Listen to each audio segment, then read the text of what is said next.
Hi, welcome back. We're going to look in section 2.9 about pointers and memory mapped I/O. First of all, I want to note that I've changed the learning outcome here. I don't know, there was something slightly different in my notes there, and I just wanted it to show that it was this. We're looking at the interrelatedness between hardware and software in an embedded system or inside a microcontroller specifically. Now, you're familiar with pointers. We'll go over those very briefly, and you are familiar with the fact that you have I/O registers. So a pointer, of course, is just an address of somewhere in memory. And we use it very often with regard to arrays. When we want to work with arrays, we don't look at an array and think about it's at memory 7, memory 8, memory 9, memory 10, for instance. What we do is we think that each one of those is a progression of one memory location past the previous one. So we start with the initial memory location and create a pointer to that, and then just look at the changes in the pointer value to get to the next addresses in the array. And there was an exercise on that in the assignment. Another way we use pointers, of course, is when we're passing parameters to a function call. The function will either accept a value or a reference to a value. And what that means is that we can pass an address instead of an actual value, and that's called pass by ref. In this case, what we're going to look at is how we can use pointers to actually work with the registers in our microcontroller. So I've got one example of it, but let's just have a look at why we can do this. In the data memory for the microcontroller, you can see that the seamless transition between these different registers. These 32 registers are the ones that the compiler will use when it compiles your C code and wants some place to do intermediate placement of values while it's working on them and does calculations in the registers. We don't normally get into that in C, but you can actually. There are some, if you look at the GCC compiler information, you'll find that some of those registers are unused by GCC and you can use them yourself. And then we get into the main 64 I/O registers. In the early days when Atmel designed these microcontrollers, they thought 64 I/O registers would be enough. And that's the address from 20 to 5F. However, as their abilities with their microcontrollers grew and they wanted to put more features into them, they added another 160 extended I/O registers to this. So you'll find that your registers go up to FF and the RAM starts at 10, and depending on which microcontroller you're using, the RAM will go up to, for instance, 8FF, which is of course 2K of RAM in here, which is what we've got with our 80 mega 328p. Some of the other like 168s, 80 mega 8s, you'll find have smaller amounts of RAM.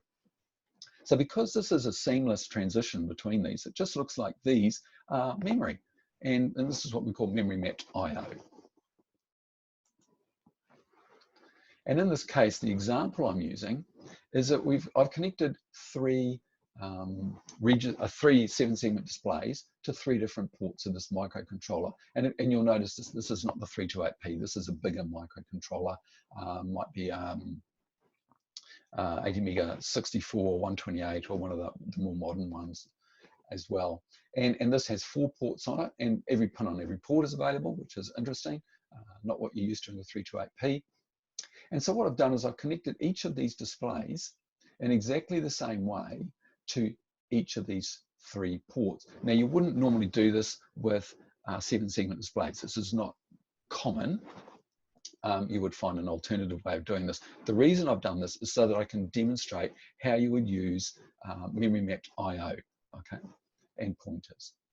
So if we want to write a variable to this register, what we have to do is we have to set it up on the register. And for instance, I've got this to display the hundreds. I've done a little tweak here in the notes because the names didn't follow through. And so if you pass it the digit value 0, then this is what will be turned on the display.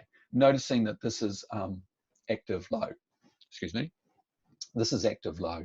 So these particular bits will be turned on. Now, you can create an if statement for each one of these values. So if the value that's coming in is a 1, then we need to turn on a different set of pins on the register to make a 1 work. And if it's a 2, and of course, then we go on 3, 4, 5, 6, 7, 8, 9. So we can get all the 10 digits displaying on there. And what I've done there is, if we want to do this on to display the hundreds, then I've got to use port A in here. Now, of course, exactly the same function appears here, but in a modified form. I'm passing in a variable called tens, which is just whatever the tens is. So if I had the number 342, I would be passing 4 in here. And if it's and again, we've got exactly the same code replicated. The only difference here is, of course, that the tens is on port C. So then we would look at what it is and turn on the appropriate bits in port C to make a 4 appear on that particular 7-segment display. Down here, we get into the units. So if we're passing 346, then we want a 6 to appear here, and we've got code for this. And again, the only difference is we've got the port. Okay, so why can't we just pass the port? Well, a port is just an address, so we can pass the port. What we can do is we can change this so that there's a generic subroutine, or it's a generic function where we pass the port as well as the value that we want to put on that particular region, that particular 7-segment display. And this avoids our wasteful use of flash memory, okay? It's not just ordinary RAM we're talking about here, but this is our flash memory where our program goes. And so this here is actually going to take up quite a lot of code, and it's all this duplication is what you're looking for when you're creating functions, is to try and make your functions as general as possible. And the ability to use memory mapped I/O in this case is going to help us reduce the complexity of our code. Now, what I want to go back to is, first of all, looking at how we might split a value like 246 into its 3 separate digits. And we use one of the functions in a microcontroller, in C code, sorry, is this modulus or percent. Okay, that's what we use for it. Now, modulus is a very useful function. It returns the remainder of a calculation. So in integer arithmetic, and this is, again, while we're working with bite-sized variables, for instance, or integers, and what you're getting is the remainders of a calculation, or you're getting a rounding, or, sorry, no, go back, you're not getting rounding, you're getting a truncation of what's happening here. So let's just look at this. 9 divided by 3 with integers is 3, okay. 10 divided by 3 is 3, 11 divided by 3 is 3, 12 divided by 3 is 4. And so this is what integer arithmetic gives you. 9 mod 3 gives you 0 remainder, 10 mod 3 gives you 1 remainder, 11 mod 3 gives you 2 remainder, 12 mod 3 gives you 0 remainder. Okay, so we're going to use this to actually split up our value for we can display the different digits in each one of these functions. Modulus is simply this. Note that I've written this in terms of integer math. So when this division here is, and you would normally see it in terms of a math.floor function, okay? So what we're looking for there is a truncation of values. So if we had 246, for instance, and we took 246 and we divide, to get 246 divided by 100, what we're going to get there is a remainder of 2, of course. So that's what the answer to that calculation will be. What we're going to do then is we're going to take, to get our tens value, we have to do a 2-step process. We take our count, which is 246, mod it with 100, and what we get, of course, is the remainder, which is 46. And then to get our tens, we actually take that 46 and divide it by 10, and what we end up with is 4. And so this is how you end up getting our individual digits split up by a little bit of simple math using our understandings of integer arithmetic and how that gives us the floor of a calculation, and our modulus. So now that you've got the understanding of how to split the value up into its individual digits, now there's a little subtle thing here to be careful about. What if the value only has 2 digits instead of 3? You'll have to do a few if statements around this just to make sure it's working okay. It's a little clue there. So let's go down. To be more efficient, what we're going to do is we're going to write a code which allows us to actually declare a pointer which refers to a hardware register. And that's what I've done up here. Volatile uint type pointer. I'm going to call it P for port address. And it's pretty common with pointers to start with P underscore in C programming. And here it is. It's the address of register port C. Now let's just have a look at port C in the data sheet. So if I go back to my data sheet, you'll see that, I'll just wait for this to appear. We go down to all our registers, description, which is down here in section 36. And you can see, actually you can see a lot of these registers in this area are unused, specifically in this microcontroller. But here we start to get into some of the ones that are used, okay? And we're going to find port. Now, of course, these port variables were part of the original early microcontroller from AVR. So they'll be down in the lower numbers, and we'll get to them down here. Okay, so we're going to get close to it now. Where is the address of port C? Okay, so we're getting down. There we go. They're in here. And now you'll notice that the data sheet has got two addresses for these registers. And this is sort of like a shortcut, which only appears in these sort of register addresses, the lower part of the register addresses. I think it's a bit of a hangover possibly from the older, earlier AVR microcontrollers. And certainly there's some certain instructions that you can use to use these addresses. But these are the main ones that are inside the memory mapped IO. So here we go, here's port C. It is at hex 28. So that's where we find port C. So what we're going to do is, if we look at this declaration here, what we end up doing is we end up finding a location of memory. So I'm asking for, give me a location in memory, uint8 type, for a pointer, okay? And I'm going to call it P port address, and I want you to put in the address of C. So what, if we're looking at memory, for instance, the compiler might have allocated this memory address, and I'm going to refer to it as P port address. The compiler knows it's P port address, but actually what's in there is the address of port C, which is 0x hex 28, okay? So that's the address that's in there at the moment. And then what I'm going to do is I'm going to split the count into its required 3 digits, so you know how to do this. And then what I'm going to do is I'm going to take, hey, my port address is now the address of port A. So I'm going to change this. It's going to become port A, which of course is a slightly different address. If I look at the data sheet, port A is, port A is not in the ATmega 328P, so it won't appear in this list. But what you will find is it's actually in here, okay, in the particular microcontroller we're using. So that's port A, B, C, D, and of course these ones are reserved because some of that microcontrollers have got more than port D. They've got E, F, G, and some of them got even more. So you can see why some of these registers are spaced out all over the place, because they've grown the microcontroller capability with new versions, and it doesn't fit into their previous scheme. It's the way it goes in engineering, very common, okay? So the address of port A will now be put into the pointer, and then what we're going to do is we're going to display this particular digit, the hundreds digit, and this is the address I want you to display it at, okay? So we're actually passing the address here.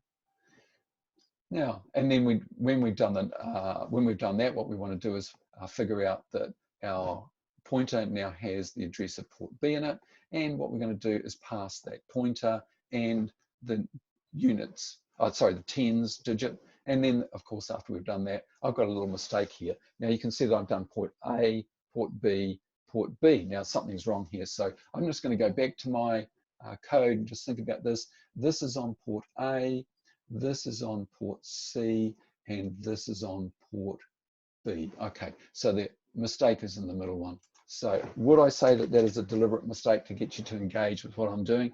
Possibly yes, okay? Now let's have a look at the actual code. So what are we doing? We're passing a uint8 type pointer to a port, and I'm just going to call it port in this in the context of this. And I'm calling this number, okay? So whatever the number is. And then again, I've got all of my if statements to say what will happen. And here it is. I'm looking at, hey, throw it at this register, which is just an address in memory. So this is how you can work with pointers to help you understand and use registers as simply as memory, okay? And this is, again, just going back to our understanding of really, it's all about the interrelatedness of hardware and software, and the fact that hardware can be addressed just like RAM. Okay. Now, you will have picked this up, and I haven't explained it yet, the use of the word volatile. Now, I have briefly talked about volatile before, but I'm just going to mention it again here. Our compiler converts from high-level C language down to machine code, and during that process, certain optimizations can be configured. And if you're in Atmel Studio, let's find something in Atmel Studio. So here's Atmel Studio. I'm going to go to my Solution Explorer. I'm going to click on my project and right-click on that to go to the properties for the project. And what we've got here is we've got our build, okay? And I've got our build events, and I've got our tool chain, okay? Now, under the tool chain, you're going to find there's some things in here that you can look at. I'm just going to look for the optimization setting. So at the moment, the optimization for the compiler is set at -01. You generally don't want to go to optimization 0. That does some interesting, strange things. And then, of course, you can look at more, most, and optimize for size. Generally, I'm only sticking at this level here, optimization level 1. It gives us a very clear understanding when we look at the LSS file as to exactly what's going on in the compilation process. One of these things is that optimizations, the compiler writers are particularly impressive programmers. They really understand coding, okay? And one of the things that compilers can do is remove useless or unreachable code. Now, this is really important when it comes to things like you want to use a function from a library. Now, if it's all it's going to do in the compiler is just pull in the particular function you want, not all of the functions from the library, to conserve memory. Okay, so that's, for instance, one thing that compilers do. And the other thing is that it rows through your code looking for variables that are being used and says, well, actually, this variable is in this scope, and this variable over here is in this scope, and you're writing to a variable in this scope, but you're reading from it in a different scope. But because these are different scopes, this variable has never been used in the first scope or never been used fully in the second scope, so we just get rid of it, okay? And this is really common, okay? So we have two scopes, and you know that a variable declared inside one scope is not visible in another. So it'll go through and have a think about, well, the visibility means that this is unusable, unreachable, and it'll just delete it from your code. Very helpful, of course, in saving your precious memory for your program, your flash memory, but it doesn't help us when it comes to using things with pointers, and it doesn't help us when we're parameter passing of pointers.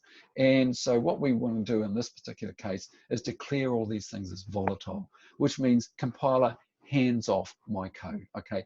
Do not optimize this away for me, don't be too helpful. And that's what we've done up here, for instance. This is declared as a volatile, okay? And down here, what I'm doing is I'm passing it in as a volatile. So that's why we're using volatile. Okay, so I hope this will help you certainly with the assignment question. But when you're doing the assignment question, don't just think about the fact that you are writing a few if statements, okay? What you're doing is you're understanding again how we work between hardware and software, because in the future, you're going to be thinking, well,